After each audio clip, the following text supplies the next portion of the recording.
日本1995年初發生嘅7.3，下季12、6、20到7月15號。人死亡，4萬幾人受傷。重溫當年震央附近淡路島嘅災情。呢個災民將大半生嘅積蓄，成100幾萬港幣投資嚟起呢間新屋，諗住以後一家人可以住得舒服啲。但係地震之後，間屋就變成廢墟，亦都冇晒錢拆過嚟再起過。呢個老伯帶我哋去睇下條村受災害嘅情況，佢話大部分嘅屋都冧晒。而家可以住嘛？可以啦。而家喺屋企住嘅人，大約只係得0.5%、1%都冇。淡路島雖然喺震央中心，但係災情就冇神戶市咁嚴重，而且因為佢鄰近救援物資反而嚟得咁快。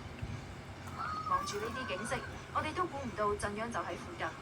日本政府國土廳派人嚟勘察過，證實咗今次大地震嘅震源就係而家藍色帆布蓋住嘅地方。呢條就係造成今次地震嘅主要斷層。每次呢個斷層再移動，就會造成我哋而家喺地震災區所感受到嘅餘震。我哋同啲居民傾過，都冇諗過因為住喺斷層附近而要走。聽講話1500年先至可能發生次咁大嘅地震，或者以後冇咧。